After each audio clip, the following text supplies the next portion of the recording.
Hello viewers, আশা করি সবাই খুব ভালো আছেন। আবারও একটা নতুন ব্লগে আপনাদেরকে ওয়েলকাম জানাচ্ছি। আপনারা দেখছেন ডেইলি লাইফ ইন্সপিরেশন। তো সঙ্গে থাকুন, দেখতে থাকুন ব্লগটা।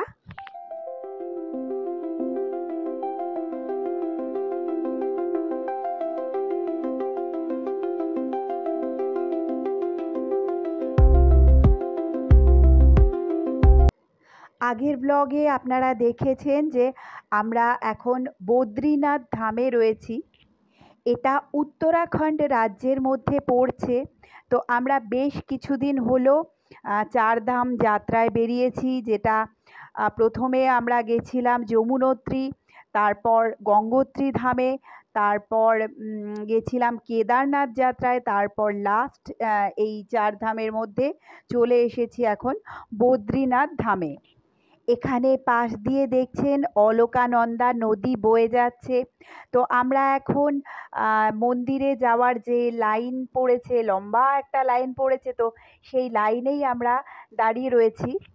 যেহেতু এটা ভগবান নারায়ণের ধাম, তো তাই জন্য এখানে দেখতে পাচ্ছেন তুলসীর মালা বিক্রি হচ্ছিল। তারপর আমরা মন্দিরে দর্শন করে বেরিয়ে এসেছি। এখন প্রচণ্ড ভিড় ছিল, সেই সময় আর ভিডিও করা সম্ভব হয়নি। আসলে মন্দিরটা কিছুক্ষণ পর আবার বন্ধ হয়ে যাবে বেশ কিছুক্ষণের জন্য। তাই জন্য আমাদেরকে খুব তাড়াতাড়ি করে মন্দিরে দর্শন করিয়ে দিল এনারা, এখানকার যে সিকিউরিটি অফিসাররা রয়েছেন। আর এই জায়গাটাতে দেখছেন এখানে কিন্তু অনেকেই যজ্ঞ, তারপর পূর্বপুরুষের যে একটা তর্পণ, এইসব কিন্তু সব কিছুই এখানে হয়। কথিত আছে কলিযুগে নারায়ণের এই ধাম বদ্রীনাথ ধামে এলে মানুষ মুক্ত হয়ে যায়, তাকে আর জন্মাতে হয় না পরবর্তীতে। বলা হয় কলিযুগে যে একবার বদ্রীনারায়ণ ধামে এসে বদ্রীনাথ দর্শন করে নেন, তার স্বর্গে স্থান হয়ে যায়। আর এই যে এখানে নর নারায়ণ দুটো পর্বতের মাঝখানে রয়েছে এই মন্দির।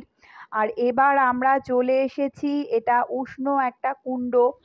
এই প্রচণ্ড ঠান্ডায়ও কিন্তু এখানে গরম জল রয়েছে এই কুণ্ডে।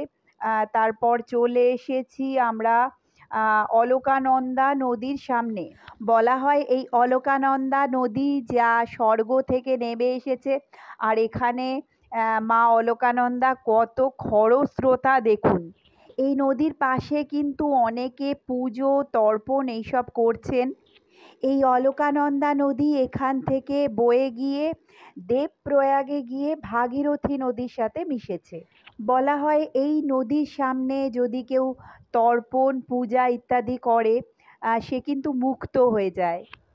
তো আমাদের ট্যুর ম্যানেজার কার্তিক দা যে সামনে যাচ্ছে, আমাদের খুব তাড়া দিচ্ছে তাড়াতাড়ি করে বেরোনোর জন্য। আবার মানাগ্রাম যাব আমরা এখান থেকে, আর দূর থেকে এখান থেকে আপনাদেরকে মন্দিরটা দেখাচ্ছি। আমাদের দর্শন করা হয়ে গেছে। তো এখানে প্রসাদের অনেক দোকান বসেছে।